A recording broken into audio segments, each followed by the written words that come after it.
Good day everyone! Ako si Irish friend Elfa Kunla from Besed 3. At ngayon, pag-uusapan naman natin ang social psychology. May idea ba kayo kung ano ang social psychology? Ayan, so kung wala, hayaan nyo ako ipaliwanag sa inyo kung ano nga ba ang social psychology. Ito ay isang scientific study kung paano naapektuhan ang thoughts, feelings at behavior ng isang tao dahil sa presence ng iba. Ayon kay Gordon Allport, noong 1954, ang behavior ay may na-influence ng actual, imagined o implied presence ng iba. Ibig sabihin, kahit may tao talaga sa paligid natin, iniisip lang natin sila o kahit alam naman natin na may social rules, may effect pa rin ito kung paano tayo kumilos. Hindi lamang ito tungkol sa pakikisama, di ba? Pinag-aaralan din sa social psychology kung paano nabubuo ang belief, attitude, intentions, at goals natin within a social context. For example, minsan mas confident tayo kapag may support system tayo, 'di ba? Pero minsan naman, kapag maraming tao yung nakatingin sa atin, mas nakakaramdam tayo ng hiya or anxiety. So dito pinapakita na mas malakas talaga yung influence ng ating behavior. Tapos, ito pang isa example, may estudyante na tahimik kapag mag-isa siya, pero kapag andyan yung mga kaibigan o barkada niya, mas nagiging madaldal siya o playful. Ibig sabihin talaga nito, binabago ng behavior natin depending on the group we belong. Tapos, bilang ECE teacher naman, importante ang social psychology para maintindihan natin yung behavior ng mga bata sa classroom. Halimbawa nito, may batang ayaw mag-share ng toys, pero pag nakita mo yung classmate niya na nag-share ng toys, pinupuri mo to sa pamamagitan ng pag-praise sa iba at pag-praise sa good behavior. Mas natututo ang bata kung paano talaga ang tamang pag-share ng toys at mas nagagaya nila ito sa kanilang classmate. Tapos kapag kahit wala namang problema yung bata, pag nakakita siya ng umiiyak, napapaiyak din siya. Pinapakita nito talaga yung emotion at behavior ng mga bata ay madaling ma-influence ng group.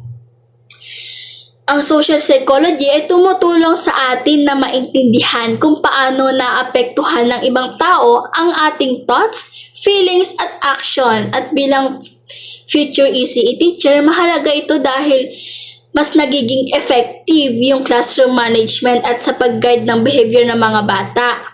Paano nga ba natin sila i-guide sa classroom? Paano yung tamang pag-guide sa kanila? Ganyan. Number 1, model behavior. Ayan. Magbigay ka ng positive behavior. Ipakita mo sa kanila ang tamang behavior bago asahan na gayahin din nila. For example, kung gusto mo mag-share sila ng toys, ipakita mo muna kung paano ang tamang pag-share ng toys at purihin mo yung batang gumagawa nito. Dito, natututo ang bata sa observation. Kapag nakita nila na ginagawa ito ng ibang bata, mas malaki yung chance na gayahin din nila. Number 2, set clear expectation. Magkaroon ka ng clear rules or gumawa ka ng mas naiintindihan nila tulad ng raise your hands before you speak or mag-share ka ng toys, ganyan. Siguraduhin mong paulit-ulit mong ipaliwanag sa kanila at araw-araw mo talagang banggitin sa kanila. Mas naintindihan nila ang boundaries at social norms. Number 3 naman, positive reinforcement. Purihin sila ng tama. Kapag may bata na gumawa ng tama, purihin sila agad. For example, good job kasi nag-share ka ng toys. Bakit nga ba to effective? Kasi pinapalakas nito ang behavior at na-influence ang ibang bata na gawin rin ito. Number 4 naman, redirect negative behavior. Huwag laging punish agad, di ba? I-redirect ang attention sa tama o alternative behavior. For example, kung may batang nagtatalo, pwedeng i-guide sa sharing activity o cooperative game.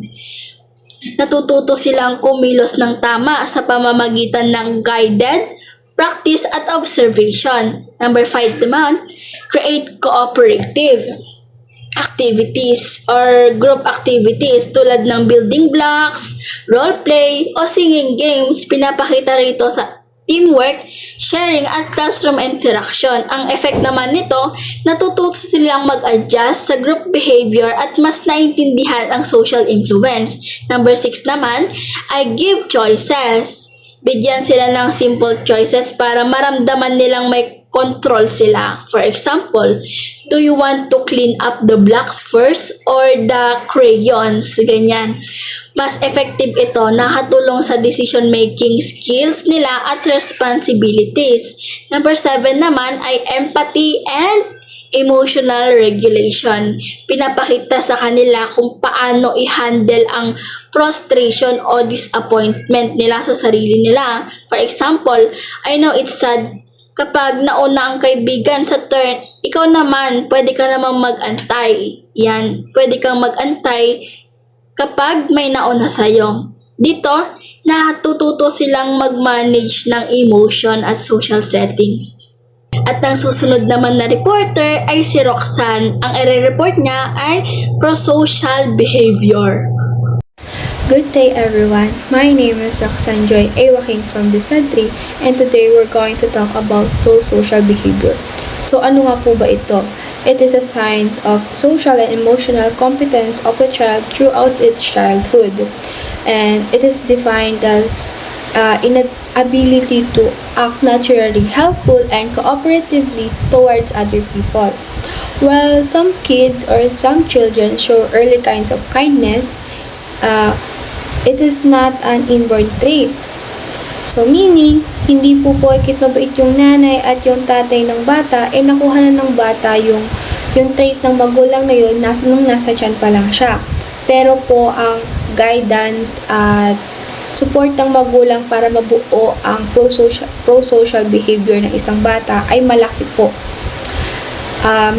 Some psychology researchers actually define prosocial behavior as opposite of antisocial, because antisocial behavior is you intend to harm someone or some people, while prosocial behavior is ability to act helpfully towards others. So, ang halimbawa po ng prosocial behavior ay nakita po ng isang bata na nadapa yung kaklase niya habang tumatakbo ito. Ngayon, instead po na hindi nga ito pansinin, pinuntahan po niya yung kaklase niya at tinulungan po niya tumayo at pinagpag yung damit. That is an example of prosocial behavior. Ang example naman po ng antisocial behavior ay tinulak niya yung kaklase niya para lang itong madapa. So, we need to understand that prosocial behavior is about choosing to help other people over to harm them. So, that's it. Thank you for listening and I hope you learned something about prosocial behavior. Bye-bye! Good day everyone, I am Krizan J. Siosa and now let's move on to the next part of our report. So, the next part is the different types of prosocial behavior. So now that we know the definition of prosocial behavior, let's go deeper. Hindi lang isang klase ang pagiging mabait or being prosocial. So meron tayong 6 specific types of prosocial behavior. So bakit nga ba kailangan natin itong malaman? Because as teachers, we need to identify why a child is helping. Is it because they want to or because they were told to? So let's start. First is the altruism. Ito yung tinatawag nating purest and most selfless form. Why? Because the child helps purely out of concern for others without expecting anything in return. The motivation ng isang taong may altruism ay purong pagmamalasakit lamang o yung kapakanan ng iba. Sa mga bata, makikita natin ito madalas kapag yung isang bata binigay niya yung baon niya sa kaklase niya na nagugutom nang hindi naman natin sila inuutusan. So, yun yung isang example. And then, another example is giving a food to a stray cat. So, bakit altruism yon? Kasi yung pusa, hindi ka naman mababayaran o mapapasalamatan sa paraang alam natin, pero tumulong ka pa rin. And that's altruism. So, next is compliance. Yung compliance, it is helping because it is asked. From the word itself, comply, ito yung pagtulong in response to a request, verbal man o hindi. Hindi siya kusang loob, unlike at altruism, pero pro-social pa rin siya kasi nakatulong ka.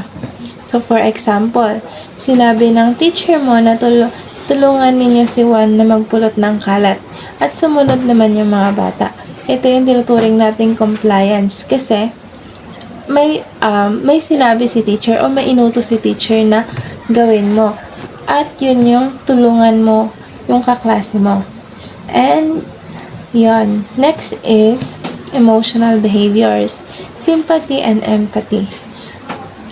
So, sympathy and empathy, magkaiba po ito ha. Sympathy o yung awa, it is you feel for them. Halimbawa, nadapa yung friend mo. Tatanungin mo lang, masakit ba? You are acknowledging their pain. Pero sa empathy, ito yung pakikiramay or yung you feel with them. Kung nakita mong dumudugo ang tuhod at umiiyak siya, mas malalim ang response mo. You take action, tatawag ka ng adult, kukuha ka ng gamot or yung band-aid. You feel their distress as if it were your own. So next is dire, helping in crisis. This type is distinguished as helping in crisis or emergency situations. Sa loob ng silid-aralan, ito ay makikita kapag ang isang bata ay mabilis na tumakbo sa teacher niya upang i-report na may nahimatay or nasugatan siyang kaklase. So, yung focus nitong types of social behavior, pro-social behavior na to ay yung urgency or pagmamadali upang maiwasan ang mas malalang posibilidad na pangyayari. So, next is anonymous pro-social behavior. So, ito yung helping where the receiver doesn't know who offered help. So, in this type of pro-social behavior, the person chooses to help and keep their identity hidden. So, ayaw mong malaman ng iba na ikaw ang tumutulong. So, for example, yung kanina, nakalimutan mo na nakalimutan ng kaklase mo yung baon niya. And habang nasa banyo siya, palihim mong nilagyan ng tinapay at juice ang table niya. So, no credit, just pure help because hindi ka naman nagpakilala or nagpakita sa kanya na ikaw yung naglagay ng baon sa kanyang lamesa. So, last types of pro-social behavior is the public pro-social behavior or yung the scene helper. Ito yung kabaligtaran naman ng anonymous. It is conducted in front of an audience. Tumulong ka para makita ng iba, for example, your parents, teachers, or peers. Partially motivated ito ng desire for approval or to feel good about yourself. For example, tinulungan ni Jacob ang kaklase niya na buksan yung baon niya. Pagkatapos nito, sasabihin niya sa katabi niya na, nakita mo yon, tinulungan ko siya. And yun yung tinatawag nating public pro-social behavior. So, ayun, even if they want praise, it is still pro-social because a good deed was done. We just need to guide them toward more altruistic motives later on. So, to summarize, whether it's done secretly, anonymous, because we were told to, compliance, or to help in an urgency, dire, all these actions build a better classroom environment. Thank you! Good day everyone, my name is Gabby Andrea B. Oblea. So ngayon, tatalakayin naman natin ang subtypes of prosocial behavior. The first one is proactive prosocial behavior. Proactive acts of kindness are typically defined by personal gain. Ang proactive prosocial behavior ay kusang pagtulong na ginagawa kahit walang nangangailangan ng tulong. Kadalasan, ito ay may kasamang personal gain or status component. Ibig sabihin, tumutulong siya hindi lamang para makatulong, kundi nais din niya mapansin at mapuri siya. Ang example po nito is, si Angel ay kusang nag-aayos ng kanyang laruan pagkatapos ng playtime nila. kahit wala naman nagsabi sa kanya. Habang nag-aayos, tinitignan niya ang teacher niya at umaasang mapansin at mapuri siya. Ang next naman po is reactive prosocial behavior. These are actions in response to individual needs. Ang reactive prosocial behavior naman po ay pagtulong na ginagawa bilang response sa pangangailangan ng iba. Sa reactive, dito may nangyayari muna bago siya tumulong, tulad ng may umiyak or may nadapa. Mas nakabase ito sa empathy at concern. Ang example po nito ay si Irish ay nadapa sa hallway habang naglalakad pa uwi at nasugatan po siya. Nakita siya ni Hazel, nilapitan agad ito ni Hazel at tinulungan siyang bumangon. Sinabi ni Hazel ito sa kanyang teacher para masiguro na maayos lang si Irish. Ito ay reactive social behavior dahil tumutulong si Hazel bilang response sa pangangailangan po ni Irish. Matapos siyang madapa at masugatan, ipinapakita nito ang empathy at concern niya sa kapwa. Good day everyone, my name is Marian D. Ngayong at dumako naman tayo sa building blocks of prosocial behavior. Alam na natin na ang prosocial behavior ay tumutukoy sa mga kilos at ugali na nagpapakita ng kabutihan, malasakit at tamang pakikitungo sa kapwa. May 6 na pangunahing building blocks ang prosocial behavior. Ito ay ang mga cooperation, empathy, altruism, emotional regulation, positive self-concept, at positive peer relationship. Una ay ang cooperation. Ano nga ba ang cooperation? Ang cooperation ay kakayahang pagsabayin ang sariling pangangailangan at pangangailangan ng iba. Hindi lang ito basta pagsunod sa utos ng teacher. Ang cooperation ay may mutual understanding at give and take. Ibig sabihin, parehong may ambag at parehong nakikinabang ang bawat isa.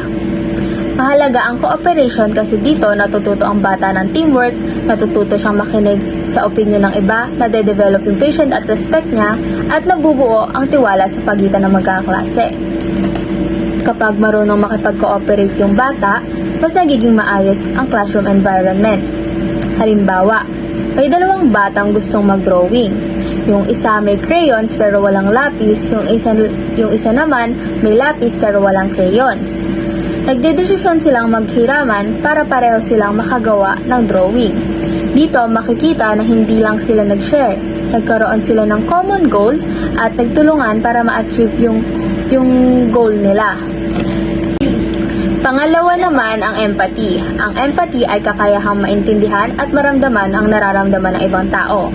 Sabi nga ng ibang reporter, put yourself in their shoes.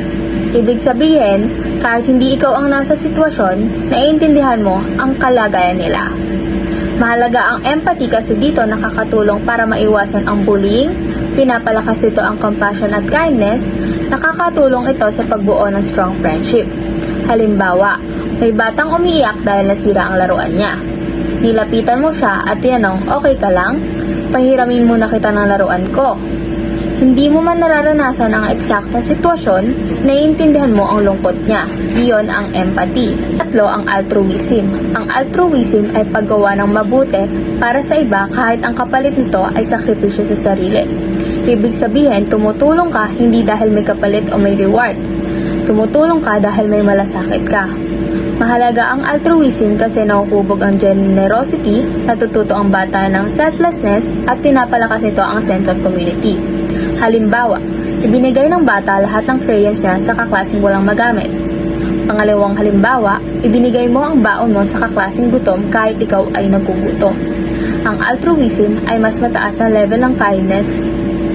Ang 4, ang emotional regulation. Ang emotional regulation naman ay kakayahang kontrolin ang sariling emosyon.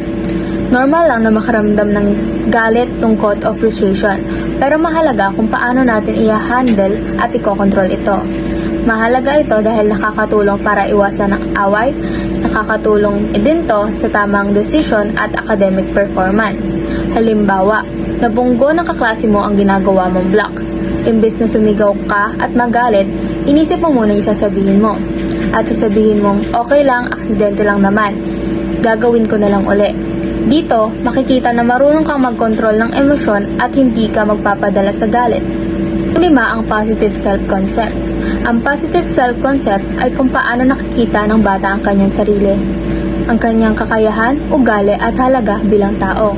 Kapag may positive self-concept ang bata, may tiwala siya sa sarili niya, hindi siya madaling ma-discourage at mas bukas siya sa pakikipagkaibigan.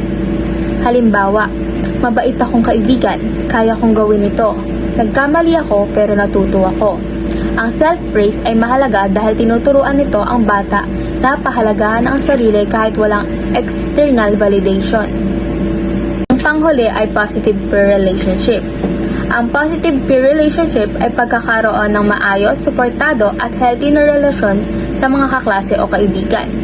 Mahalaga ito dahil nababawasan ang stress ng bata, mas nagiging masaya siya sa school, mas natututo siya dahil may support system siya, at nade-develop ang communication skill at empathy. Kapag may positive peer relationship, nagiging safe space ang classroom para sa lahat. Overall, ang 6 na building blocks of pro-social behavior ay magkakaugnay at nakakatulong para mahubog ang isang batang may mabuting pag-uugali, malasakit sa kapwa at kakayahang makisama.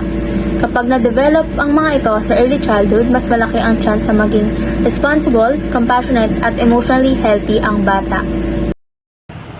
Good day everyone! Good day ma'am! I am Hazel Hoson and ang topic ko po ngayon na i-discuss ay ang benefits of encouraging pro-social behavior in children. So, alamin natin kung bakit nga ba dapat nating i-encourage ang mga bata na maging pro-social behavior. So, number 1 ay ang mood-boosting effects. Kapag ang bata ay tumutulong sa iba, nag-a-activate ang kanilang reward center. Ang reward center, ito yung parang nagiging response ng brain nila kapag tumutulong sila, ganyan, nagiging happy sila, ganyan. Kaya, pagka tumutulong ang isang bata nga, nag-a-activate ang reward center nila, kaya nakakaramdam sila ng saya. Since natural naman sa mga tao ang tumulong, mas nagiging positive ang emotions ng mga bata at nababawasan ang negative feelings. So, for example, during recess, napansin ng isang bata napansin niya na nakalimutan ng classmate niya na magdala ng snacks. So, dahil madami siyang mga snacks, ganyan, shinare niya ito dun sa classmate niya na nakalimot ng baon niya. Tapos lumapit yung batang tumulong dun sa teacher nila at sinabi niya, "Ma'am, I feel happy because tinulungan ko si ganito na wala siyang baon. Binigyan ko po siya," parang ganyan. So, next naman ay social support benefits. Through pro-social behavior, nakakabuo ang mga bata ng strong social support system dahil kapag may support sila, mas nalilesen yung chance na magkaroon sila ng anxiety or makaramdam ng loneliness. For example, si Boy, lagi siyang naglilinis mag-isa after ng activities nila. Tapos si girl naman, napansin niya na laging ang mag-isa na naglilinis si Boy, ganyan. Tapos, tinulungan niya si Boy na maglinis after na activities. Tapos, the next day, napansin ni girl na absent si Boy. Yun pala, nagkasakit si Boy. Tapos, nang pumasok na sa susunod na araw, si Boy nung magaling na. Itong si girl, tinulungan niya si Boy na maka-keep up dun sa mga lessons and activities na na-miss ng kaklase niya. Dahil tinulungan siya nung nakaraan ni Boy na naglinis, ganyan. Tinulungan niya din si Boy ngayon na keep up dun sa mga na-miss na lessons ni Boy. So, dahil dun, nagka-build sila ng social support. So, next naman ay ang stress-reducing effects. Kapag tumutulong ang mga bata, nawawala yung focus nila sa sariling mga problema nila. Mas nagiging relax sila, ganyan. Kaya nababawasan yung cause of stress nila. For example, yung si Princess, nakakuha siya ng mababang score sa exam. Tapos, etong si Ira, tinulungan niya si Princess na mas maintindihan niya pa yung mga lessons, ganyan, para mas mataas pa yung makuhang score ni Princess. Ganyan, tinulungan siya ni Ira. Tapos, after nun, dahil tinulungan siya ni Ira, mas nakalimutan ni Princess na yung problema na yung naging cause ng stress niya dahil mababa yung score niya, ganyan. Nawala yung nakalimutan niya na malungkot siya at mas lalo siyang naging confident, ganyan, na she felt better, ganyan. So, next naman ay ang higher self-esteem.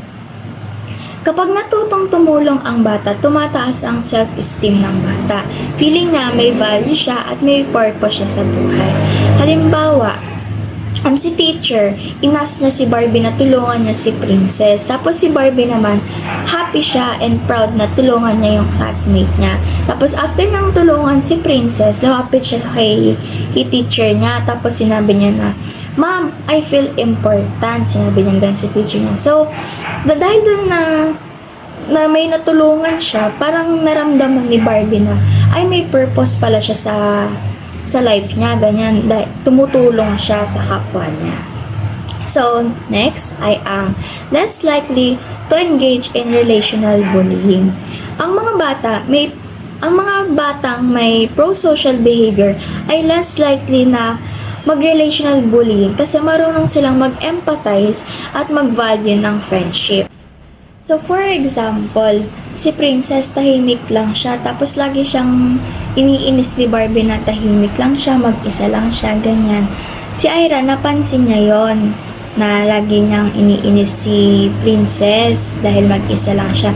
Dinefend ni Ira ngayon si Princess dahil si Ira ay may empathy. Alam niya pakiramdam na laging iniinis, ganyan, dahil ganun din kasi si Ira, mag-isa lang siya lagi. Kumbaga, dahil may empathy siya, alam niya yung pakiramdam, tinulungan niya si Princess or lagi na niyang inaaya si Princess na maglaro, na magsama na lang sila, ganyan.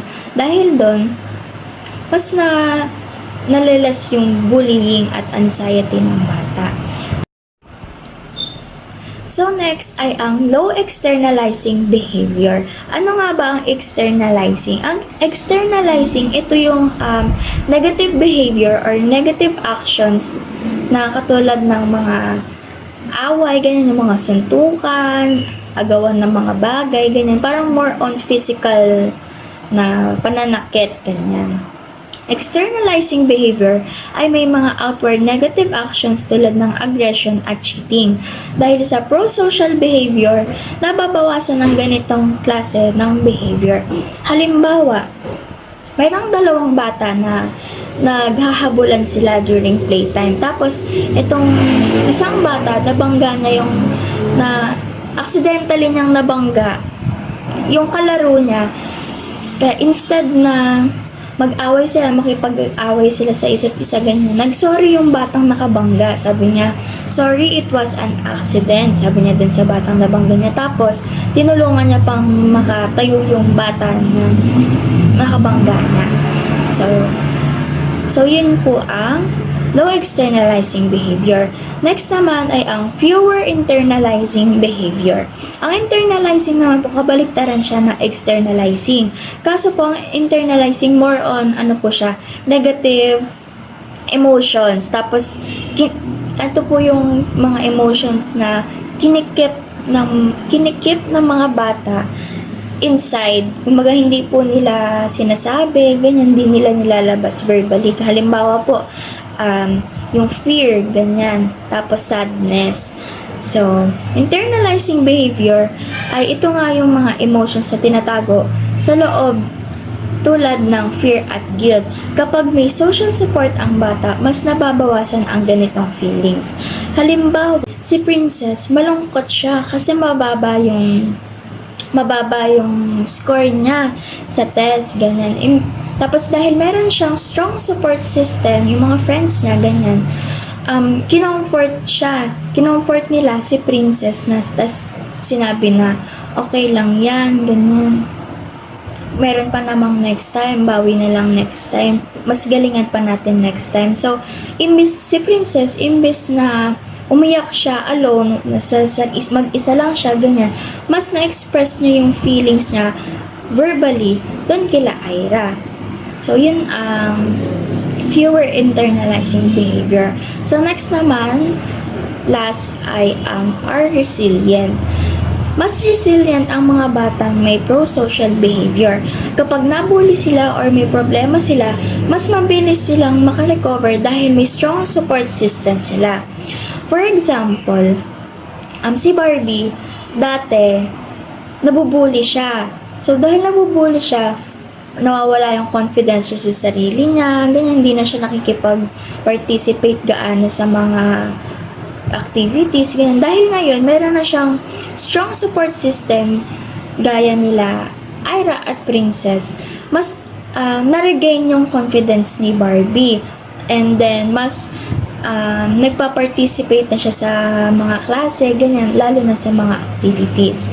Yun yung resilience. So, yun lang po ang part ko. Thank you for listening. Ayan, thank you so much Ma'am Hazel sa iyong insightful report. I'm Katlea Passion. So now, let's move forward sa strategies that foster pro-social behavior. But before that, let's have a short recap muna. At baka nakalimutan nyo na ang ibig sabihin ng pro-social behavior. So ano nga ulit ang pro-social behavior according sa report ni Ma'am Roxanne? Anyone? Thank you so much for your participation and valuable answers.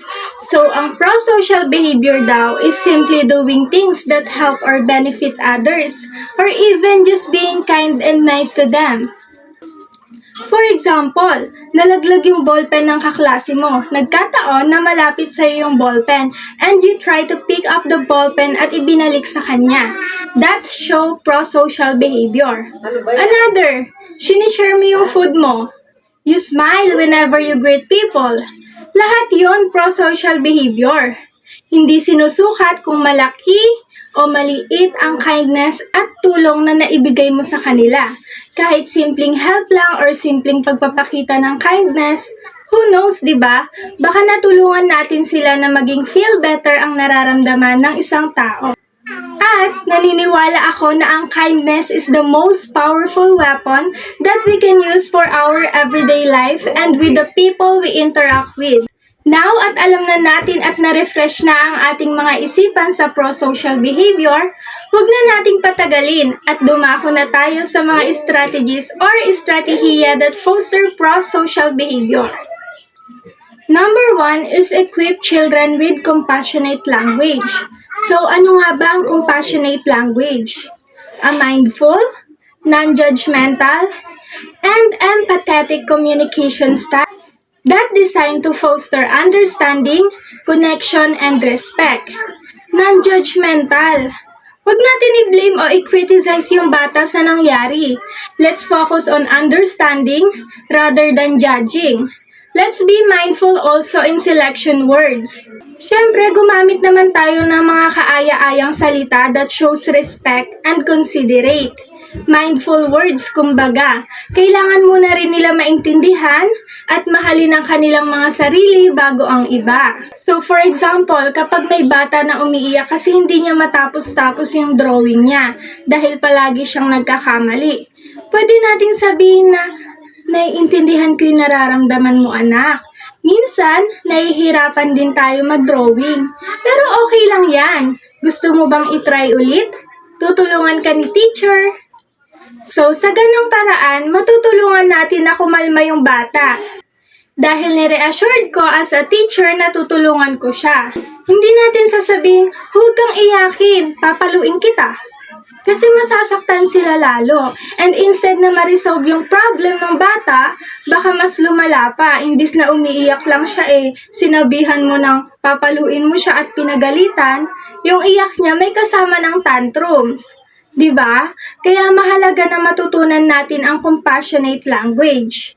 Practice natin ang paggamit ng malulumanay na salita gaya ng I understand or alam ko na tuwing ang bata ay may kinakaharap na problem.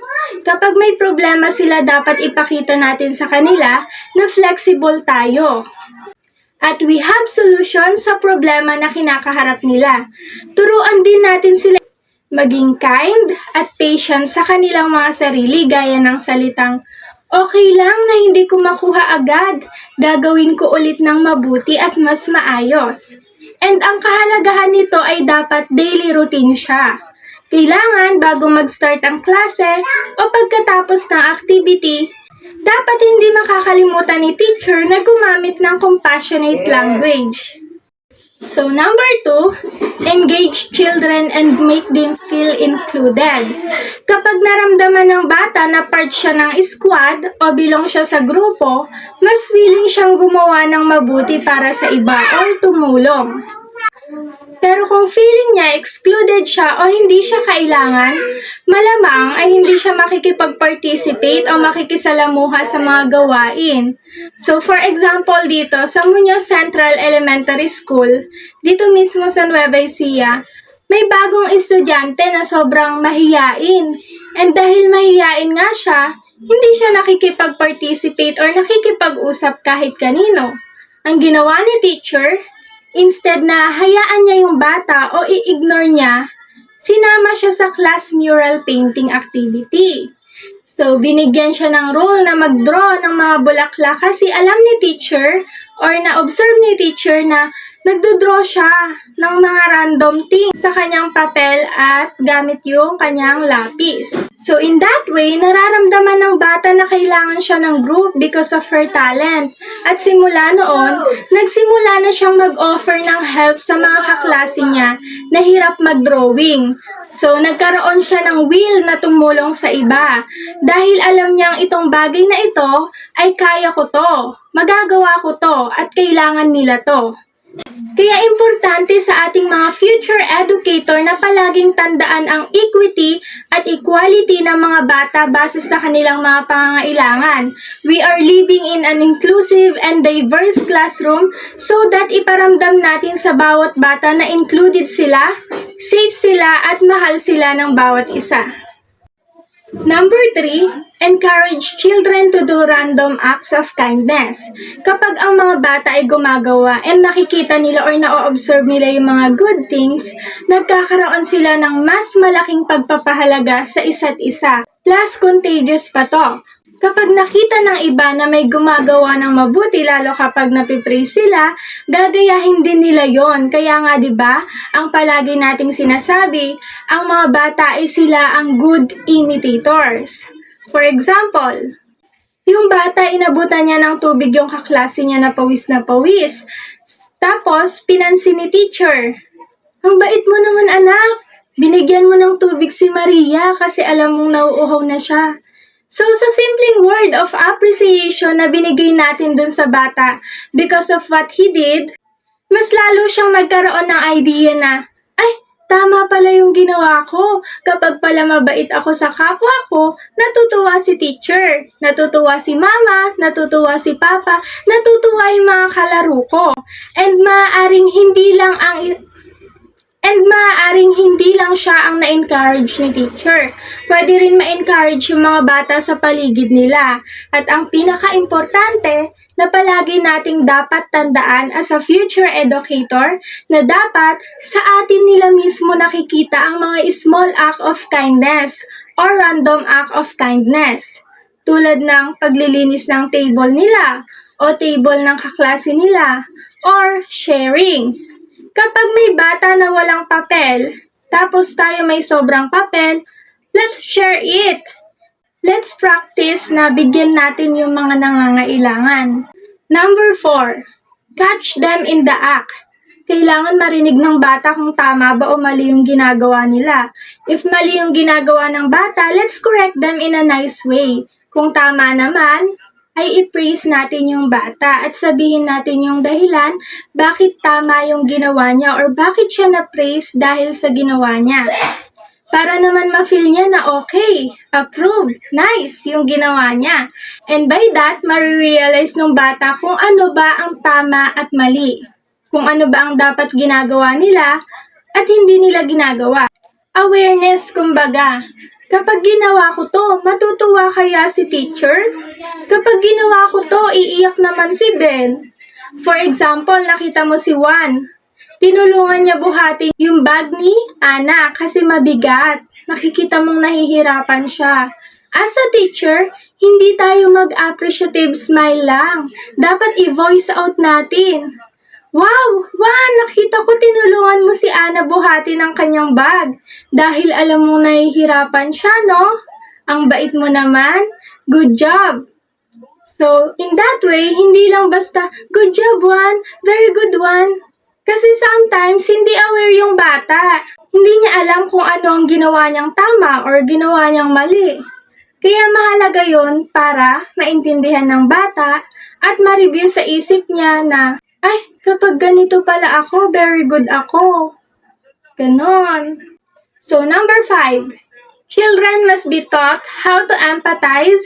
Habang bata pa lang, turuan natin sila ng salitang empathy. So, paulit-ulit nating natatalakay ang empathy. Kasi, ito raw ay kakayahan na maramdaman o maunawaan ang nararamdaman ng iba. Nilalagay mo yung sarili mo sa sitwasyon ng iba or iniisip mo yung nararamdaman nila. For example, may bata na umiiyak kasi nalaglag yung laruan niya. And sa pagkakalaglag na yon, nasira. Kasi medyo malakas ang naging impact ng pagbagsak. So, sino ang kailangan?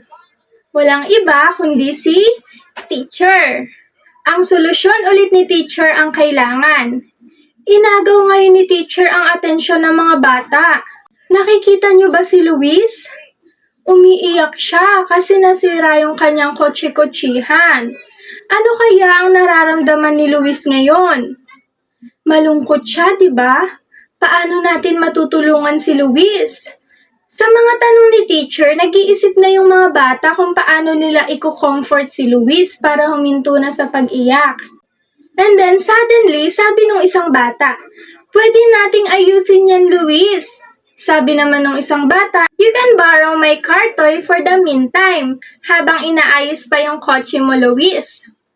Yung mga ganyang senaryo, nakakatulong iyon sa mga bata na maintindihan ang nararamdaman ng kapwa nila. Also, pwede rin tayo gumamit ng storybooks na nafi-figure out yung different kinds of emotion and ask them, paano kaya nararamdaman ito? Kailan kaya nararamdaman to? Bakit ba natin nararamdaman yun? O kaya in real life, kapag may nag-away, for example, inagawan ni Tam sibling ng lapis. Ngayon, umiyak si Tam. Lumapit si teacher to the rescue. Maaaring tanungin ni teacher si Tam, kung ikaw sibling, anong mararamdaman mo kung aagawan ka ng lapis? So in that question, magre-reflect si Tam sa ginawa niya at maaaring hindi niya na ito ulitin. So, lagi nating tandaan na very important na maituro natin ito at maintindihan ng mga bata ang katagang huwag mong gawin sa iba ang ayaw mong gawin sa'yo. So, number 6, create a climate for social interaction. See the importance of environment. Kailangan ng mga bata na maranasang magtulungan. Teamwork, kumbaga, or building empathy through teamwork. For example, nag-provide si teacher ng activity which is team color collect. So, ang instruction ng activity ni teacher ay ginroup niya sa dalawa. So, ginroup ni teacher sa dalawa ang klase and then the group 1 will collect the things that have a color yellow only, while the group 2 is color blue. So, paunahan sila makarami ng maiipon or makakollect na na-assign na color to them. And by that, nagkakaroon ng collaboration, coordination, and appreciation for each individual dahil sa nagtutulungan sila. Pero paano nga ba kasi tayo makakagawa ng good social climate? Like tulad nga ng example ko kanina, gawa tayo ng group task nila para maranasan nila ang social interaction. So while doing the activity, si teacher ay ang tagapagmasid lang or tagapag-observe lang. Siya yung guide kapag may problem sila while doing the activity. Try to ask, ano sa tingin nyo ang pwede natin gawin para masolve ang problem? Ask natin sila para malaman natin kung may idea ba sila, kahit konti, or baka mas deep pa doon ang imagination at critical thinking nila. Baka naman kaya naman nila isolve. We just need to ask them, pasok natin si inquiry base or asking questions. At ang pinakamahalaga, tayo as a teacher, mag-set up tayo ng shared spaces. Ayusin natin yung classroom para mas madali silang makipag-interact sa isa't isa. And gumawa ng activities together. Dapat comfy sila, like yung hindi crowded, hindi nagbubungguan, at higit sa lahat, dapat ay safe ang bawat isa sa loob ng classroom ni teacher. Kapag kasi nag-focus talaga tayo sa shared goals and to help children develop empathy and kindness, it is essential to create opportunities where they rely on each other to succeed. So let's move forward sa number 7, which is implement positive reinforcement. So, alam na natin ang kahalagahan na to. So, para ma-encourage ang mga bata na gawin ng pro-social behaviors or yung mga good deeds, dapat i-recognize at i-compliment ni teacher ang behavior na yun with action. Pwede natin gamitin dito ang peer contagion para ma-promote ang altruistic acts or pagtulong sa iba without expecting anything in return. Kasi may negative bias sa mga bata, so mas madali nilang napapansin yung mga bad actions. Kaya kailangan nating i-develop ang sensitivity nila sa pro-social behavior. Pero paano ba natin gagawin ang positive reinforcement? May mga simple and yet effective strategies on how we enforce the child in a positive way. For example, nakita ko si Brian kanina sa labas, tinulungan niya si Kuya Joseph na buhatin yung ibang dala niya. Kasi, napansin niya na parang nahihirapan siya bitbitin ng sabay-sabay. And then, pagbalik sa classroom, before mag-start yung klase, pwede nating sabihin, so today, I witnessed Brian helping Joseph in his things. Pwede ba natin siyang bigyan ng 5 palakpak pataas? 1, 2, 3, 4, 5. Very good, Brian! Diba? Isang act of recognition na agad siya na very na-appreciate ng mga bata. Ang simple act na yan ay mas valuable than any rewards. At ito ang nagre-reinforce ng positive pro-social behavior. And lastly, create a kindness and gratitude culture. Ang focus natin ay create a classroom culture in which pro-social behavior is expected. Ibig sabihin, gusto nating maging natural sa kanila ang paggawa ng mabubuting bagay. Instead na maglista tayo ng napakaraming rules na nakakapag-overstimulate sa mga bata, mas maganda kung magsisimula tayo sa simple at ethical principles. Halimbawa, sa simple principle, instead na sabihin, don't share toys without permission, ha? Pwede nating ituro sa kanila na, let's share our toys so everyone can play and have fun. Mas positive at madaling maintindihan ng bata. Sa halip na, don't hit your classmate. Diba? Yung mga pagalit na ganun. Pwede nating ituro at sabihin na, we use gentle hands for our friends because we want to keep everyone safe and happy. Dito, tinuturo natin ang reason sa kabila ng rule natin kung bakit hindi yun pwedeng gawin. So, let's focus sa kung ano ang gagawin, hindi kung ano ang bawal gawin. Halimbawa, instead of no running, pwedeng we use our walking feet inside the classroom. Instead of don't grab toys, pwedeng we ask politely if we want to play with a toy. Ang aim natin ay maging natural sa kanila ang pagiging mabait, pagtulong or pagiging matulungin, at pagiging thoughtful. Kapag simula pa lang ay naset na natin ang ganitong expectation, mas magiging harmonious ang classroom at mas madali silang matututo ng good behavior without feeling restricted na maraming bawal. Gusto natin na i-expect sa kanila ang pagiging mabait at marunong makisama. So that's all everyone. Thank you so much for watching our video and for listening to our report.